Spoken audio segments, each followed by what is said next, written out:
Hey, it's Dustin here, and we have John. We're going to do a private lesson with John and basically just record the whole thing. So we're going to go through all the different shots in pickleball.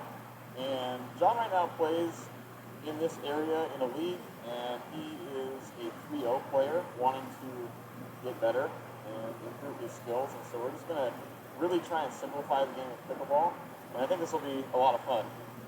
Just creating a framework for pickleball, making it easy so that he knows where to be on the court, so being in the right spot and hitting the right shot.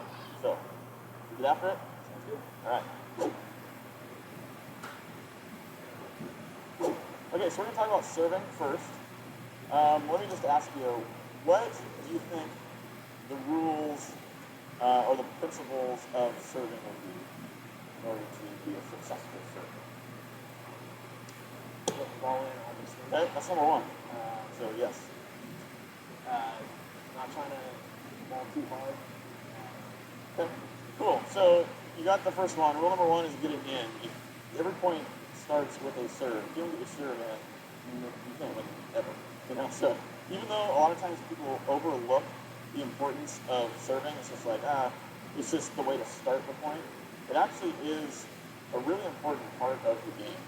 So the first thing we need to do is get the ball in. And then the second thing, once you're really good at getting the ball in, 90+%, we're going to be wanting to get it deep. So that's the second principle we're going to be wanting to be going for. So when I say deep, we're going to aim for, and I don't have any markers here, we're going to aim for about 3-4 feet from the baseline.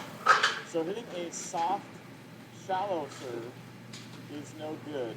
And I'm going to talk about why in just a second, but hitting a deep serve is really important. Can you think of any reasons why it would be important to hit deep?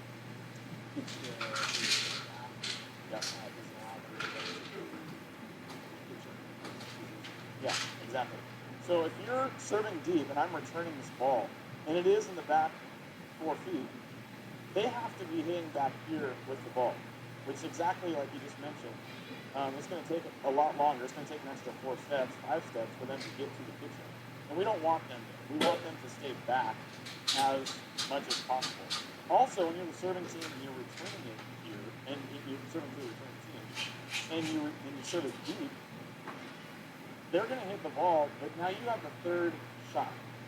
If you can hit your third shot, and we're going to talk about drop shots a little bit later, if you can hit your third shot drop as they are still moving in, then you can actually not even get that great of a third shot and still be a successful shot.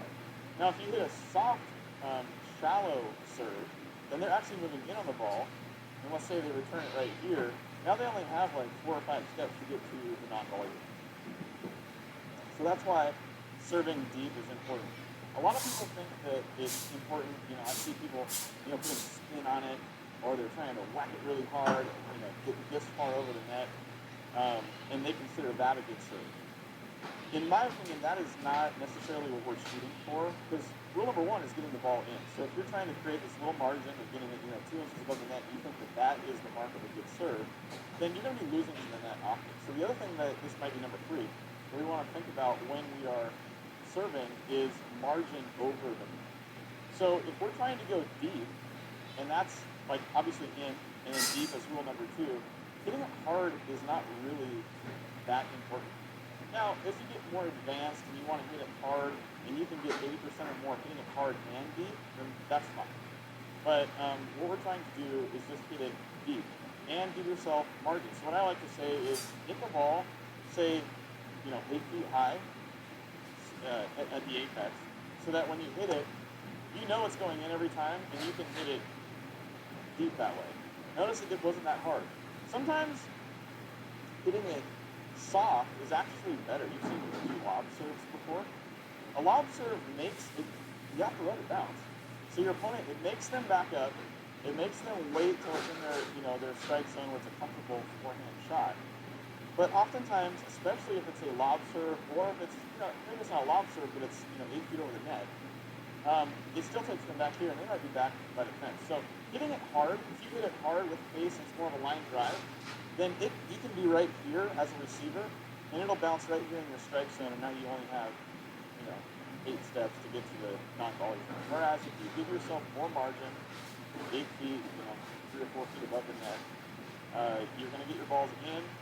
Naturally, giving yourself more margin over the net is going to send your balls deeper, and that bounce is going to be higher, which means they have to actually get farther back. So when I first started playing and I'd get ready to serve, I would serve with my foot kind of parallel to the baseline and almost swing across my body. And I was told that I really should probably be facing more straight when I try to serve. So, do the boxing. Yeah, good question. So, I think whatever is natural and comfortable. I do think going across your body is going to be harder because that's not a natural movement. If you're in tennis, you do go sideways because you end up hitting the ball here coming through. But, so whatever's comfortable. There are throws that hit completely open. Both their feet are on the baseline and they hit like this. And then there's some others that go a little bit sideways. But notice I'm not closed off to where I'm trying to serve. At least the line of my feet, my body is pointed towards where I want to go. So the other thing I wanted to mention too brings up a good point, which I kind of forgot to mention.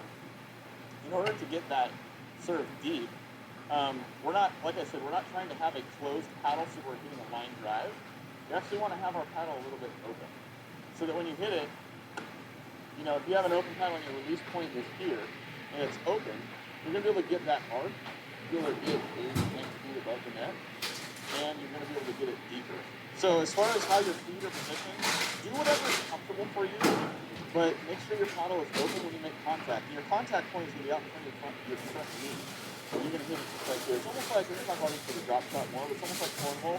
So we're doing this to drop the ball into the hole for cornhole. That applies even more on the third shot or the drop shot. But when it comes to the serve, whatever's comfortable for you so that you have this motion here. Your elbow should be kind of, something I see people doing often too is pretend you're trying to carry a really heavy box. You don't want to do this because of you're not using the leverage. You need to have it as close to your body as possible. It just makes it easier to carry boxes and it's really strain on the back. So same principle when you're serving. We're going to keep our arm pretty close to our body. We're not going to be serving. I see people serving like this sometimes. And it's just hard to be accurate. So just this motion, it's almost like that cornhole toss. You're just hitting it and out in front. Connection point is here. Paddle face open, and whatever is comfortable for you. I do think what they're saying, hitting it across your body might be awkward. So open it up a little bit and give it a thing. What we're going to do is we're going to practice with a bucket of balls, and we'll just kind of see how you do it. We can work through that. Tweak some things if you're struggling at all with that. But what we're going to do is we're just going to try and get the balls deep. Go through a bucket of balls, and I'll give you feedback as we're doing that. So, sound good? That's good. All right.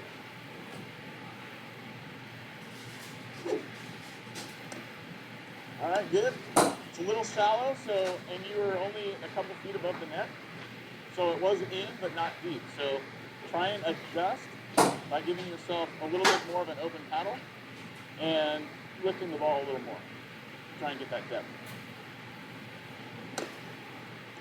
Good, that's a deep serve right there. I like it. Okay, that's tad out, and for this purpose, I don't even care. Hit it, experiment with it. Okay. All right, a little shallow. Next time you hit a shallow ball, I'm going to actually case it in. I'll show you where I end up hitting it. Okay, kind of prove the point.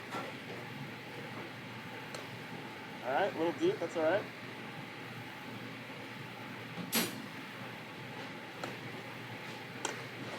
All right, so that moves me in, and before the ball even bounces, I'm pretty much right here. So that's just kind of the idea, trying to prove the point that if you hit a deep serve, I'll show you next time you hit a deep serve what happens. Okay. You're moving me back. Moving back is always much better. All right, see, so that's bouncing here. My contact point is here. Notice I have a weak return because I'm hitting it all the way back here by the fence. So my return is weaker. So a lot of times in pickleball, it's like, just get the ball in, just serve it, and we'll move on with the point. We'll get to the net. That's what we really want to play pickleball. And it is, but it's crazy how important the serve is, and people overlook it.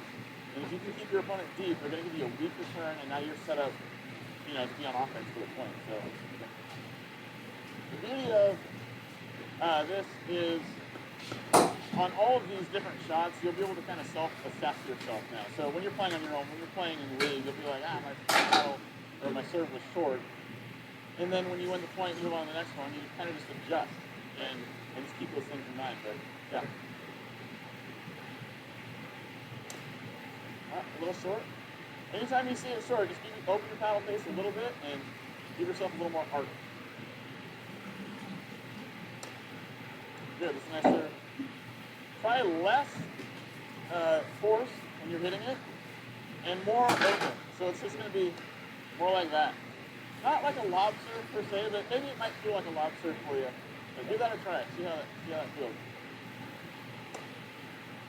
Yeah, so that was like, you almost hit the line on that one. In, but very deep.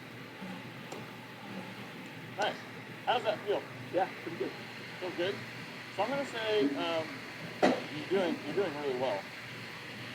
And I just wanted to show a couple things real quick. So I think that, and this is fine because you're getting it deep. If you're getting it deep, then I don't really care how you get it deep. I think, like I mentioned, keeping your elbow in, close to your body, open paddle face, that's going to help you simplify that movement. But if you close your paddle face a little bit like you're doing, and you're able to get it deep, that's fine. You're putting a little bit more force on it. If that works for you, that's fine. So, and then when you get, a little more advanced and feeling comfortable with that, like I said, getting 80+% deep, then you can try and go harder and deep. And what I found is I see you hitting a little bit closed and a little bit like this way instead of down and up. And so just think through that. Down, low to high gives you action. Not that it matters that much for this shot. We're just trying to get it in and get it deep. But that's going to be a movement, whether it be a ground stroke or even sometimes dinking, top spin. It's going to be a movement that you kind of want to incorporate in your game too. So anyway, I'm just going to try and serve a couple, and it'll be a little bit harder. But you're going to see I'm going to serve a little harder. I'm going to try and get it deep. You're going to see that I'm going to come through like this. My contact point will be out here. It'll be a little bit more of an open face. What I'm doing is I'm gliding the ball like this so that it gives that top spin revolution, and then it goes like that. So I don't know, that might have been a tad out, I couldn't see. It was close. It was in? That one's out. But anyway, that's the idea, and you can even hit it a little bit harder than that.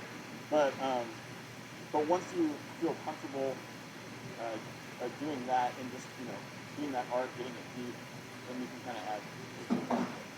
Yeah, any questions for that? Yeah, so in terms of where you serve from, Perfect. I noticed you were serving closer to the center. Yeah, I love that. I'm glad you asked because I didn't mention that. Court positioning is really important. So do you prefer hitting a forehand or a backhand? Yeah, as 90+% of people. We're just naturally. So you're going to position your body in your side of the court. It's going to help you hit 90% forehand. So if I'm serving from over here, and they return it to me in the middle, maybe my partner gets it. Let's say they return it way on my side. My only option is to hit a backhand at that point. Or I have to really, if they hit it hard back, I'm going to be moving in this direction to get to my forehand. But I want the least amount of movement as possible. So I'm always going to position myself on this side of the court so that any return they give to me, I will be moving that way to hit with a forehand. Anything here behind me, my partner's going to be able to hit it for me. So same thing on this side. I'm going to serve kind of over on this side so that if they hit it in the middle, it's a forehand. Anything from this way is a forehand for me. The only thing I'm going to hit a backhand on is if they hit a miraculous return that's short over here, then I'm going to have to do that shot.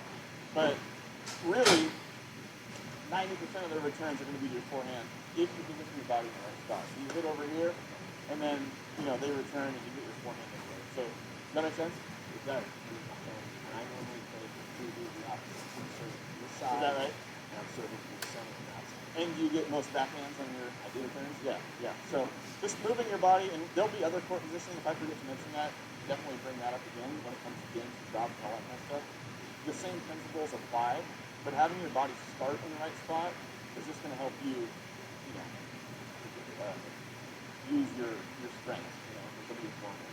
We don't need to try and show up our backhand. It's like if you're not great at backhand, let your partner get the forehand. If you're on this side, and it'll be easier that way. Okay. Cool. All right, sweet.